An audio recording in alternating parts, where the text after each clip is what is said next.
Well, thanks, Jared. Good afternoon, everyone, and welcome. My name is Anneliese Singh, and I lead the Office of Academic Excellence and Opportunity. I'm the Chief Diversity Officer here. You can give me some claps and love. Thank you. I'm also a professor. I research racial trauma, racial healing, queer and trans liberation, and I'm so glad you're here. How many of you are having an awesome NOLA Book Fest? Yeah! We've seen some pretty fierce sessions, and I think we're in for another one of those today. Today's session is called Reimagining the Future, Feminist Visions for a More Just World. And we are gathered in this moment where imagining justice, liberation, and collective care isn't just an intellectual exercise, right?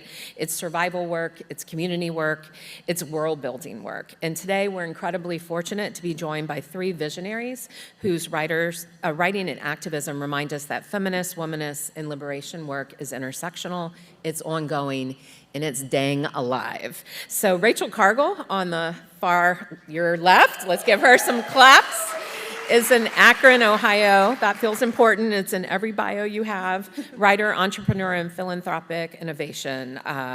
Influencer and writer and author. Her work and memoir, A Renaissance of Our Own, a memoir and manifesto on reimagining, centers the reimagining of womanhood, solidarity, and self, and how we are in relationship with ourselves and one another. So next to her is Samhita Mukhopadhyay, and she is the former executive editor of Teen Vogue and Feministing. Okay, do y'all remember that time a few years ago and you were like, what the heck is going on with Teen Vogue? And you're like, oh yes, that's Samhita. She lives in Brooklyn, and her new book is The Myth of Making It, A Workplace Reckoning. So let's give her some more love. And we got Sarah Jaffe. She's in New Orleans. She's a writer and reporter living here and on the road. She's the author of The Work Won't Love You Back, How Devotion to Our Jobs Keeps Us Exploited, Exhausted, and Alone. How many of you can relate to that? And then now out, From the Ashes, Grief and Revolution, and A World on Fire. And so Rachel, Sarah, Samhita, let's give her some love as well. They're not only brilliant thinkers and writers, they're truth tellers, bridge builders, and architects of possibility. And each one of them brings a unique perspective on how we challenge power, how we build solidarity, and how we cultivate joy and resilience along the way. So today, let's dream of those futures together and let's jump in. So we'll start with Rachel and then kind of hear from the three of you, but can you share a moment in your own life when you first realized the power of imagining and demanding a more just world? What sparked that feminist fire in you? Well, thank you for having me here, first of all. I'm really happy to be sharing time and space with you all. I have a really clear memory. Okay. Oh, goodness. Yeah.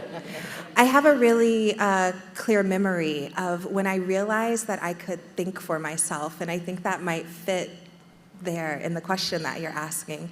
I write about it in my book where I had spent the night at a friend's house in middle school, and it was from Saturday to Sunday, and we woke up in the morning on Sunday, and I fully assumed we were going to church, because that's what you did that's what I understood Sundays were for. And we woke up, and Elaine Pajanowski tells me, oh, do you want to go to the park? And I'm like, but we're not going to church? And she goes, no, my family doesn't go to church. And I remember my mom picked me up, and we got into the car, and I said, oh my gosh, Mom, wait until I tell you. The Pajanowskis do not go to church.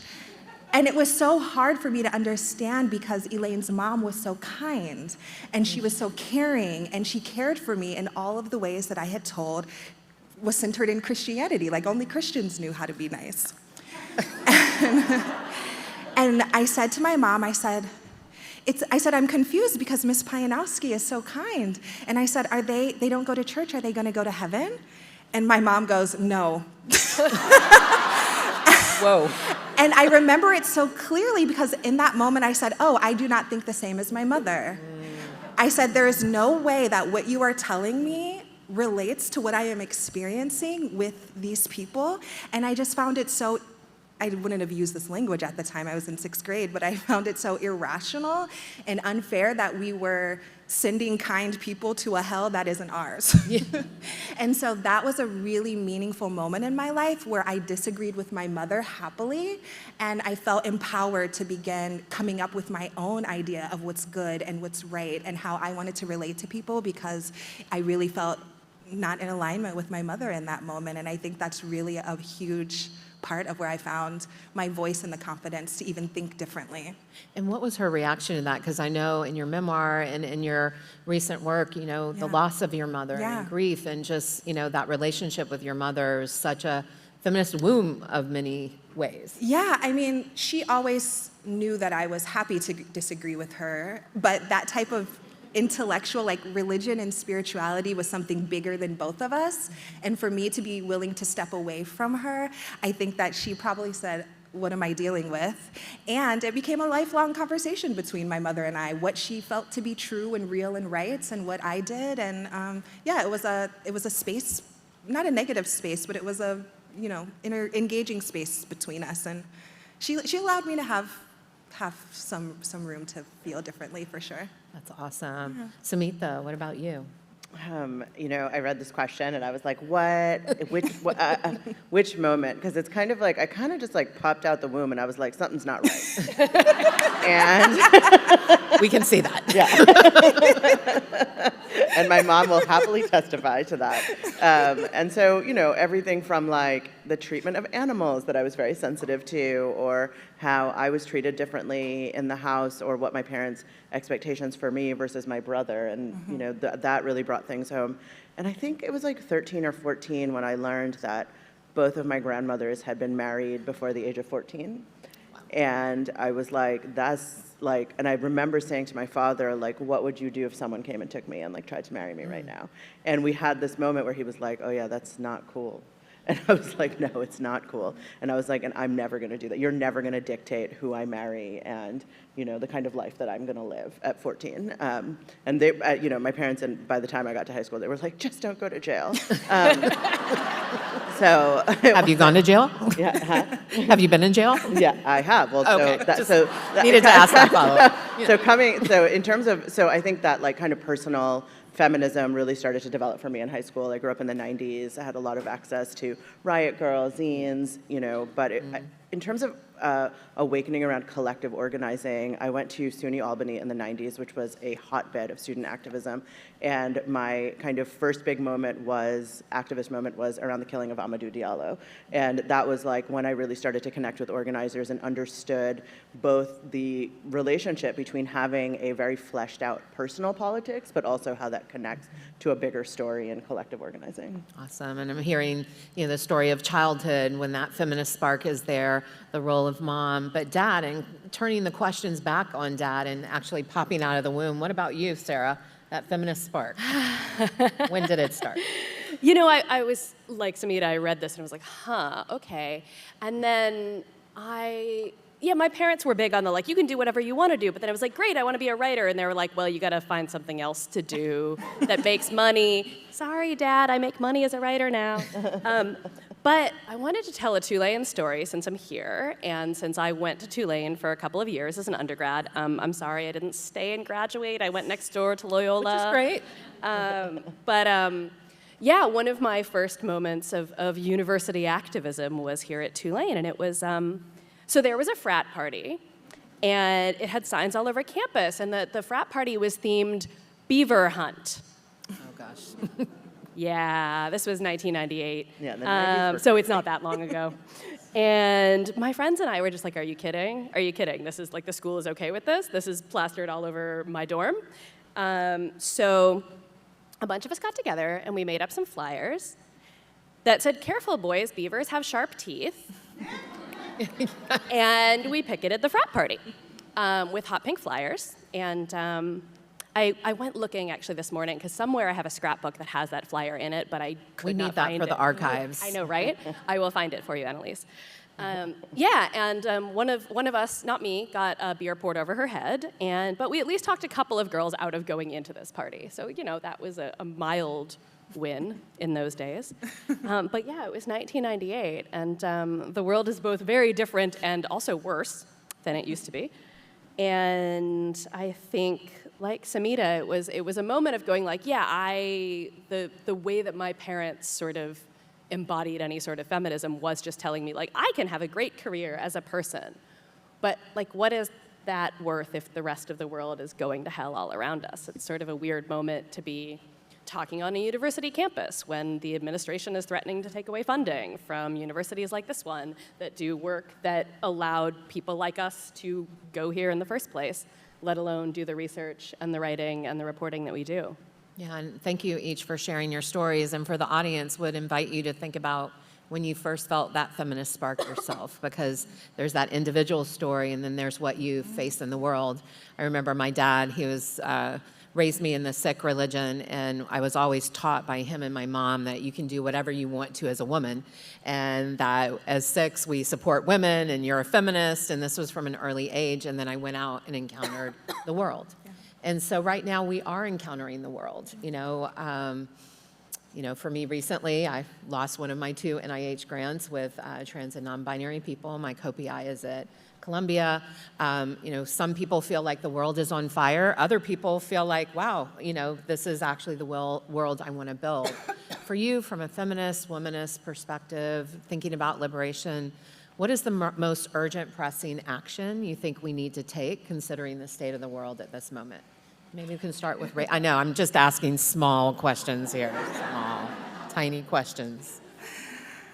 Well, what's been really standing true for me is making considerations of how much we're knowing and understanding ourselves, recognizing what we care about, what our values are, what our craft is, what our skill set is, and what we can bring to the table. I think that we're scrambling. It feels urgent. It feels unimaginable. And I think oftentimes we can take the routes of dissociation. We can take the route of just jumping in and kind of doing the dance of scrambling as we sometimes find when we get into community. But I've been really taking time to say, what is my role in this push towards liberation? And that has felt kind to myself, that has felt kind to my community. And I think that when I'll answer the question for myself, I have found that right now a lot of my work and effort is going into caring for the mental well-being of Black women through my foundation, the Loveland Foundation, through a lot of the programming I'm doing to ensure that they have a soft space to land and rest in the midst of all of this. That is what I recognize as my role. At another point in my work, my role was education. It makes me think a lot about the Black Panthers. There were the men who were holding the rifles. There were the women who were making breakfast for the babies. We all have a role, and I think just taking a beat to say, what is my role? How can I show up? What resources do I have that could be effective right now? And we don't all need to be on the streets protesting. We don't all need to be lobbying. We don't all need to be posting on social media. For some of you, it's, nannying for your neighbor so that she can go out and do the things to keep her family well. It's, calling up your friends and making sure that they're taken care of in ways that we just haven't either had the time or we forgot what community actually looks like when we're so deep in the depths of survival. And so for me, the most urgent thing feels like taking a pause and saying, how will I show up? And then doing that. The yelling, the arguing, the bickering, oh my gosh, I can't believe this is happening, that is going to be there for a little while, at least 4 years, I can tell you that. So go ahead and figure out what can you do and how can you care for yourself and each other, because without that, we're not gonna get much done anyways. Well, you're making me think of, yes. Thank you for those truth bombs. You're making me think of 2 things. One, I remember after George Floyd was murdered, you were in a panel with Academics for Black Lives, and you said, find your lane, make something. Great. You did. I'm and I consistent. quote you all the time about find your lane and stay there. And at the time when you told us that, I was like, I don't want to stay in my lane. But it's helped me be more effective. And you also, the second thing you've made me think of is Sarah McKinnon last night was talking about the story of Harriet Tubman. And if you follow her story, her impacts freed like 60 to 70 people that we know of, but then 500 to 600 people in the Civil War. And she said, think about the tens of thousands of descendants for what she made and what she did. So thank you for that. Samhita, Yeah. tiny question. Yeah. I mean, I think I actually agree with Rachel quite a bit, and I had a similar response because I think that one of the things, and I can only reflect what I've been doing, which is actually really trying to get away from this idea of urgency, and I think when I look back on the last 10 years and really 20 years of my career, which has been in the kind of digital response, headline clickbait industrial complex, is, I am myself used to a certain level of responsiveness. I've run a newsroom for a long time, and you read the news and you immediately are like, Trump did this, and Trump did that, and Elon, and I have zero tolerance for that right now. I cannot, I honestly, I don't want to say it because it sounds crass, but I feel like what we need to do right now is shut up a little bit and listen and read. So a feminist action is to shut up and read. Just got it. I'm not on Twitter anymore, so tweet away. No, no, but I do think like I'm like every conversation I think my biggest reflection right now is the tools that we have to communicate across our differences and to communicate about our politics have failed us. They have failed us, and we are not seeing eye to eye. And I do think that tools online have furthered that fraction, that division. And I'm not the first person to say this. I mean, these algorithms literally benefit from us being at each other's throats, and the most nuanced positions that put us, it's like, I will like probably 90% agree with somebody, but that one thing that we don't agree on has all of a sudden put us on opposite sides, and that is fundamentally not how organizing works. We have to learn to talk to and be able to connect with people that are slightly different than us. I'm not just saying that you have to go out and, all the calls to like talk to your Trump relatives. Okay, that's a different type of work that I don't know that I have the emotional bandwidth for in this moment, which, and I'm South Asian, but I got Trump supporting relatives. So it's not that work is not urgent for me too, but I do not know that that is going to benefit us. And I do also think we need to think about what nourishes us and what sustains us and why we are so exhausted, because there is no urgency. This is the long game. Yeah. These guys have been playing the long game, and we need to figure out how to play the long game back. And I don't think that's going to happen from infinite scrolling on Reels. Well, and in your book, you really push back on that idea of individual feminism. Yes, thank you. And really that collective organizing, community kind of oriented organizing. What about you, Sarah?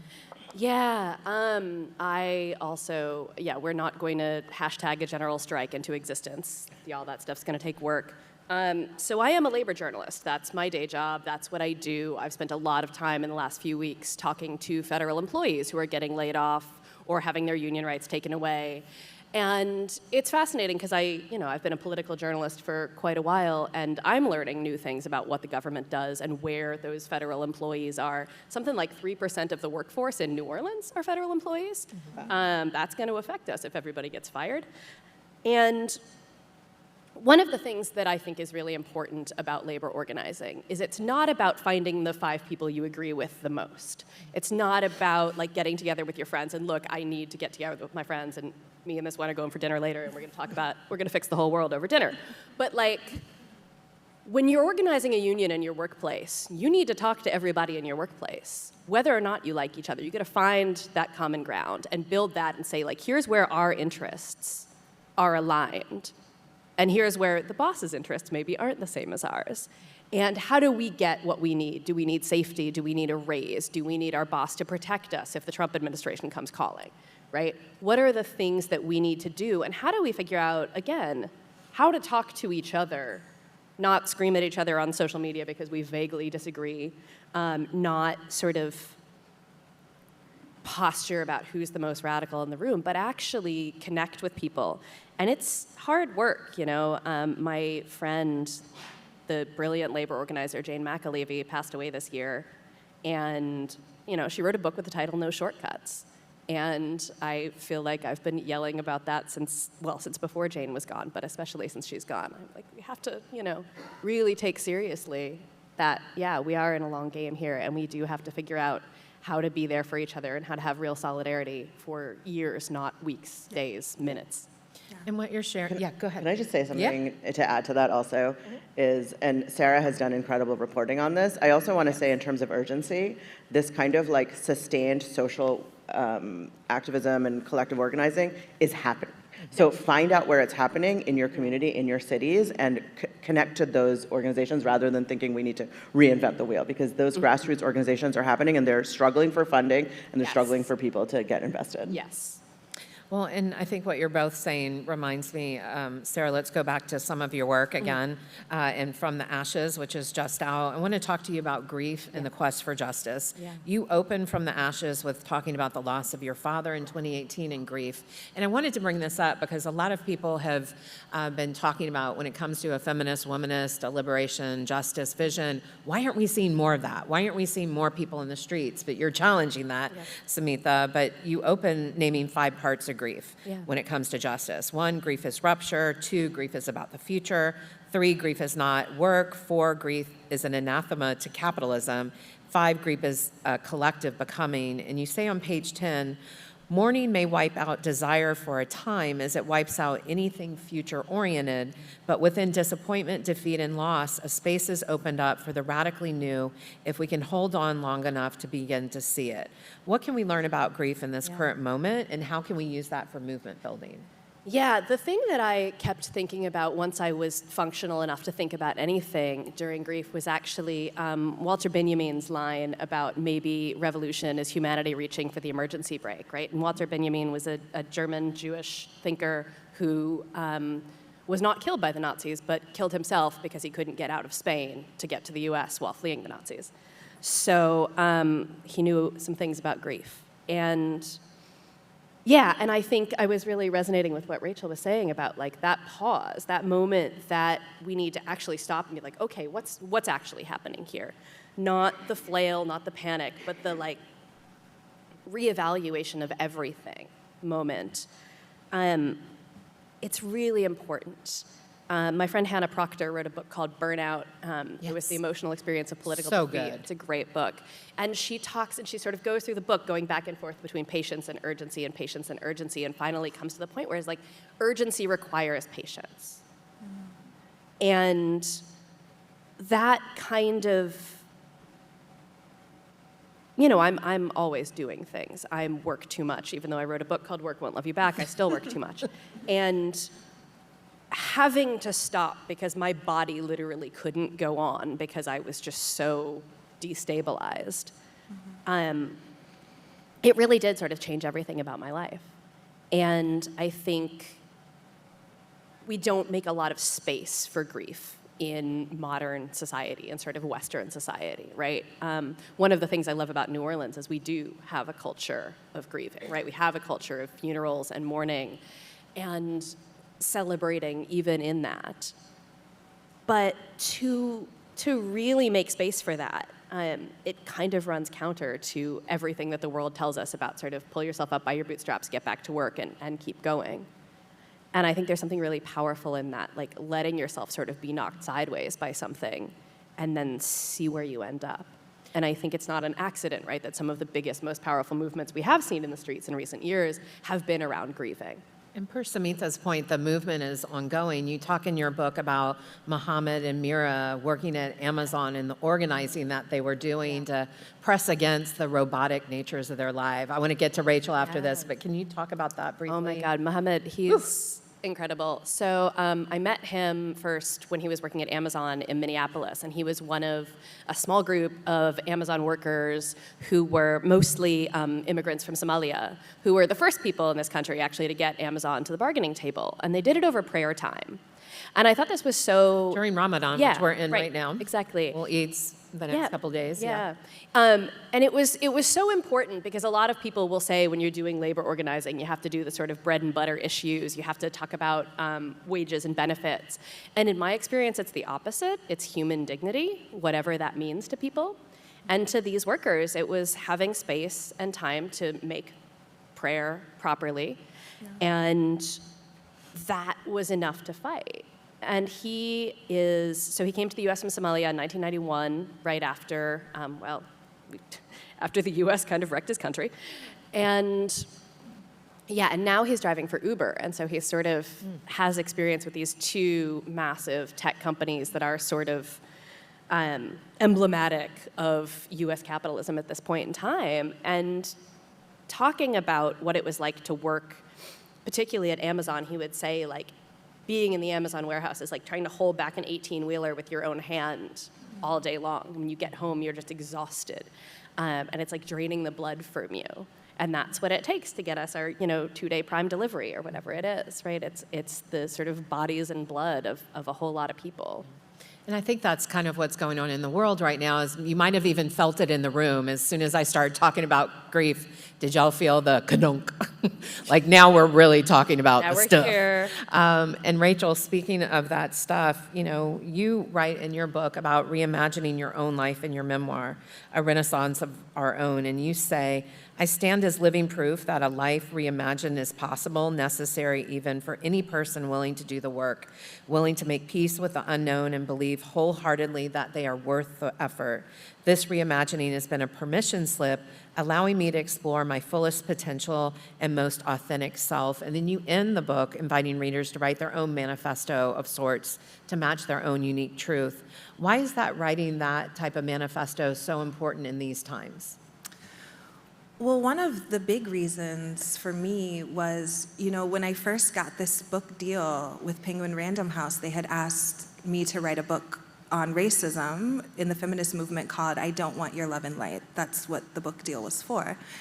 And in 2020, I was exhausted of a lot of the teaching I was doing online, a lot of the work that I was doing offline around racism. And I called them and I said, I'm not interested in writing my first book to be a book about racism. And really, I was sitting with the fact that I didn't know if I'd ever get a book deal again, and I didn't want to be understood as someone who survived whiteness. Mm-hmm. I didn't want that to be the whole of what they understood of me. And so I went back to Penguin and I said, I want to write a memoir. I want to talk about who I am as a whole person. I want people to understand that what I'm saying is connected to experiences from my childhood, to relationships with my mother, to geography of where I lived, and how I'm able to move through the world as an entrepreneur. It wasn't just about how angry I was about how white people were acting. It was a frustration that the whole of me could not show up because of the way that whiteness demanded their comfort first.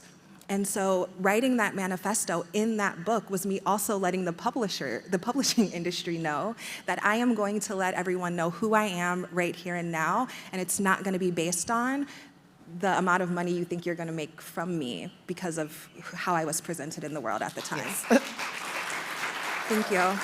And so putting that manifesto in there was obviously an exercise for me to write it down. And the invitation for other people to write theirs was really to, push the fact that I wrote this book not to tell you how to be, but to insist that you know yourself and you can do what you need to do. And so throughout the book, I have a series of questions that I asked myself throughout the process of writing a memoir like this to invite you to consider what are your answers to the questions that I was presenting in these pages, so that by the time you're done with the book, you feel like you have a bit of framework for how you want to move through the world. And the book was, speaking of grief, the book was published a few months after my mother passed away. And I talk a lot about grief in my own work, and one of the things that I talk about is kind of the joys of grief, which don't always get their light, understandably. But when your mother passes away, you don't have to be under your mother's gaze all the time. And so writing that manifesto after my mother passed really made me say, who am I when I'm not performing for mom? Mm-hmm. Who am I when I'm not who she needs to be? Which is a huge, I was born to a disabled mother, so I was born into a caregiver role, into making sure that she was well in many instances. So it was a personal practice of trying to get grounded in who I was, who I wanted to be, inviting people to have that understanding as well. And it really aligns with the first question you asked of what do I feel is the best thing we can do? The best thing we can do is know ourselves, study ourselves a bit. I know I'm not a morning person, so I'm never gonna volunteer to do a thing in the morning. So I will give you my... These are acts of liberation. So I will give you my evening. I will organize in the evenings. It is just a small thing, so we don't have to deal with your attitude in the morning if you don't want to be here. It's small ways of knowing ourselves and being intentional about how we show up. This also works in your relationships. This also works with your family, to be able to communicate. This is how I show up and how I can show up best.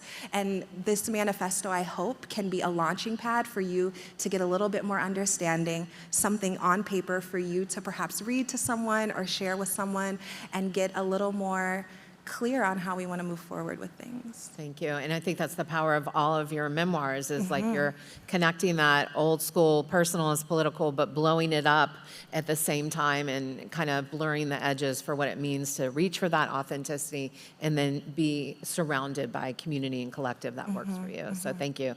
Samhita, in the myth of making it a workplace reckoning, you critique trickle-down feminism, workplace feminism, all the individualistic notions that aren't just in feminism, but many of us are taught that we need to work ourselves to the bone to live a good life. And you really use your own story in the workplace to ask, what would it mean to have a liberated workplace? And your answer is also a manifesto of sorts.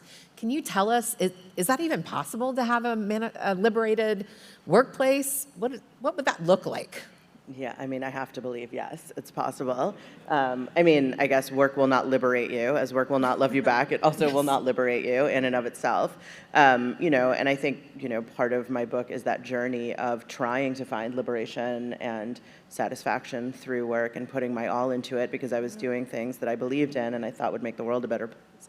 And just ended up burned out and broke. And so having to make different decisions. And so I think it means different things for different types of workplaces, right? I think that many of us, especially in kind of the knowledge sector, aren't really in environments necessarily where we are able to organize collectively. I think we're seeing that slowly changing. So the idea of liberation, like right now, everyone's like, oh, well, you can work from home. How liberating is that? And it's not, right?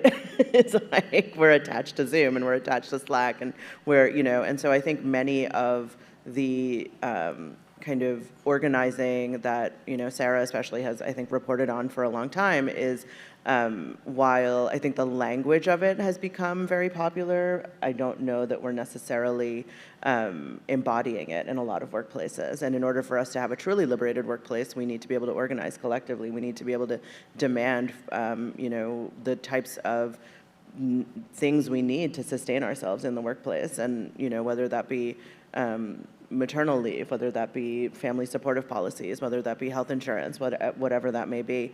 And, you know, so I do think that's a piece of it. I think the other thread, which is probably what you're asking me about, is like the personal sense of liberation through your work and where that comes from. And I think the reason I call the book The Myth of Making It is that, you know, I made it, right? Like I was the #2 at Teen Vogue. I had, you know, started as this scrappy blogger journalist and, you know, ended up working for Anna Wintour. And if I didn't make it, if I didn't feel like I made it, who's made it, right? And so really realizing that like you can get into your kind of quote dream job and still be deeply unhappy and feel deeply unsatisfied in what you're doing because A, you're expected to work all the time. You don't have any space or time for yourself. And I had really internalized this idea that that's what it meant to be successful, is that you're deeply unhappy, you sacrifice everything. You sacrifice time with your family, you sacrifice having a personal life, so that, because you're doing it for the cause and you love it and you're, you know, and in a lot of ways, we're the first generation that's like this, right? The idea of like the professional feminist who kind of goes into the workplace and she, you know, is like owning her own narrative and she's the boss of her own world. And really like, you don't have a ton of power. You don't have a lot of control. I could not determine so many things that were happening around me, even though I had to be the face of it. And so that did not feel liberated. And it's all about, you know, the reason I decided to leave that job. And, you know, after I left, everyone was just like, were you pushed out? Like, who would ever quit that job? Like, were you fired? And I was like, no. I actually chose to leave somebody's dream job because I could not live with what I needed in my vision for the world and actually work in that place at the same time. It makes sense, and you really critique that Helen Gurley Brown feminist idea of you can have it all.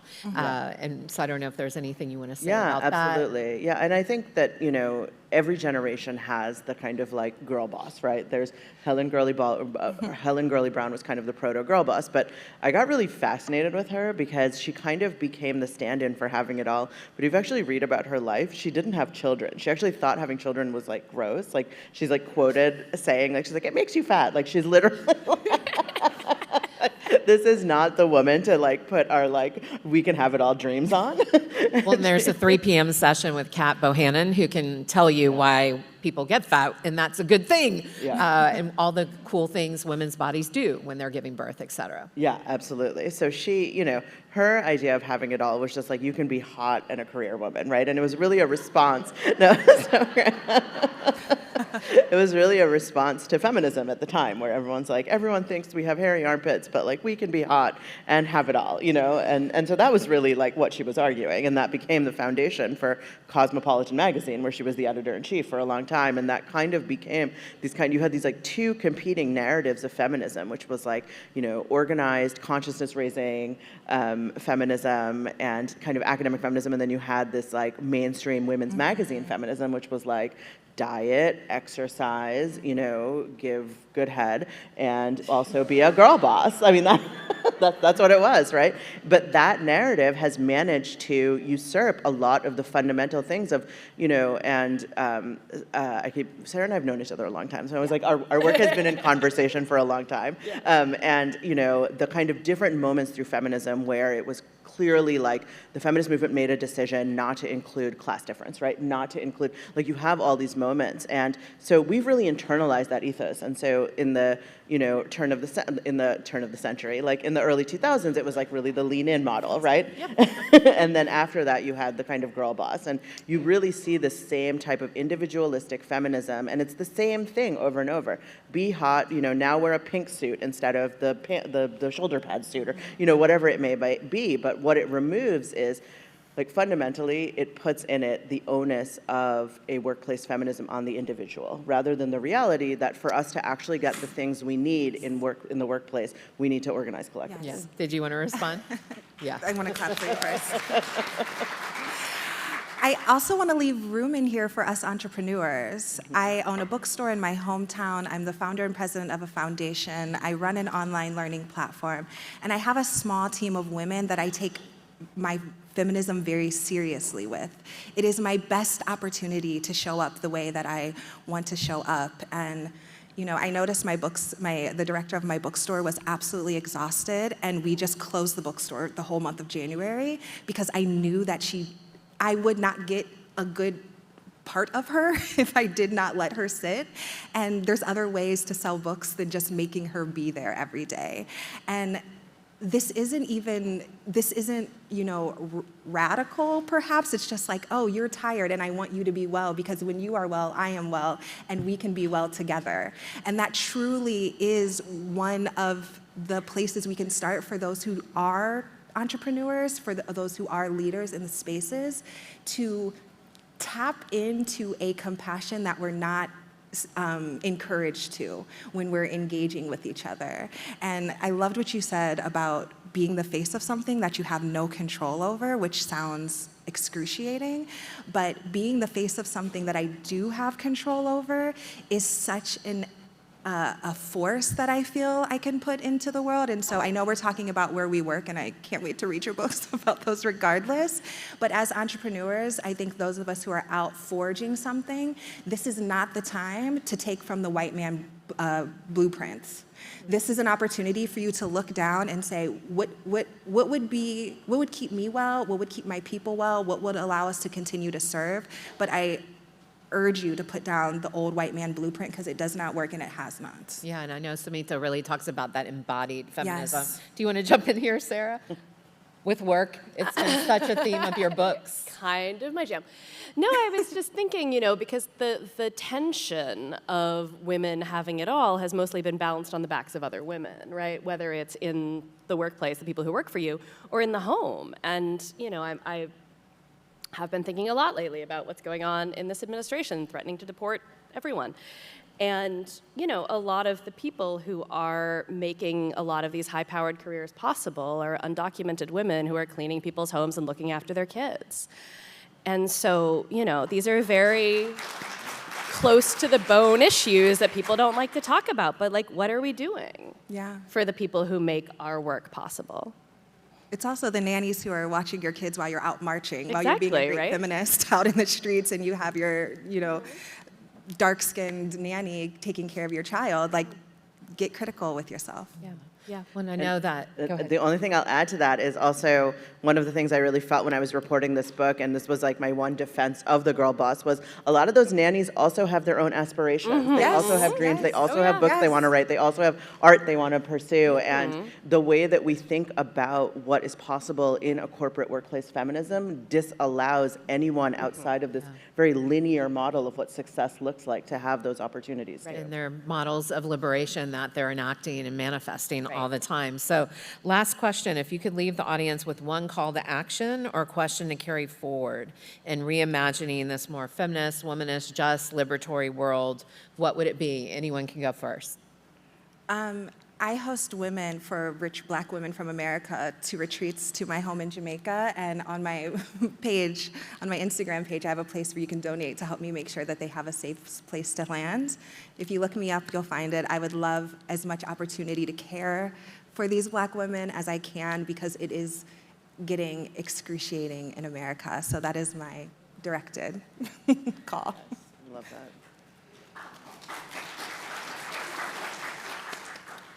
You're really asking the hard questions. I Anneliese. know, it's on all of our minds. I mean, because we're at a book festival, I'm going to say read. Yeah. And Good. and to really, really read. Spend time reading. Read fiction. Read the works of my lovely panelists and many of the incredible people that are producing work right now, and take the time to reflect and connect across those reflections. I genuinely believe we need to bring back consciousness raising. I have never felt that more Yes. strongly and in person. And so whatever, like, host a dinner party, have a book group. Yes. This is the time to do all of that. You know, I read something that I found from Audre Lorde in 1980, because I was looking at this quote, you know, the quote she has about, like, if I didn't tell my own story, Yes. I would just become, Yeah. you guys know what Yeah. the quote is. And it turns out that that quote was actually from a talk she gave about how she felt isolated as a Black lesbian in the broader Black liberation movement. It was not about a big, like, the way that it's quoted, like, by everybody, like Hallmark, that's not actually what it was about. What she was actually saying is that we often confine ourselves within our own movements because we don't talk across our differences. And that really made me think about how much knowledge that they left us and that we're not unlocking right now because we're not even taking the time to read it. And so, read. Yeah.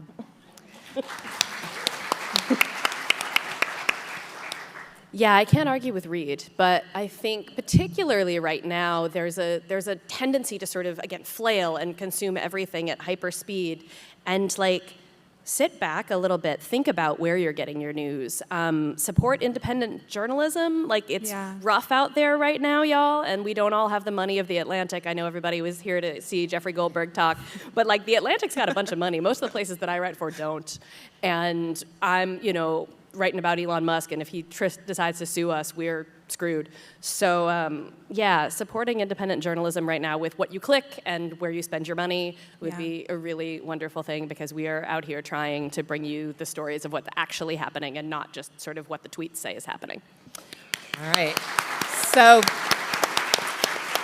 you've all given us so much. Before we leave, because we know we're even moving through Bookfest very fast, I just want to invite us into a moment of just silent reflection. So you can close your eyes, you can keep your eyes open. I'm not going to lead you through like a meditation, don't worry. But where are you going to put your money? And it doesn't take a lot. And just pay attention to what that answer comes up for you. What are you going to read next? That thing, that knowledge that you need. And maybe for all of us, if you take your hand and place it on your heart, it's an invitation. Consent's important. What do you know deep in your heart about what's true for your lane in this work, in this moment? And then let's just pour our love into Sarah and Rachel and Samhita. Thank you so much for being with us here today. They're going to be signing books. Y'all can get up on your feet for them. Yes.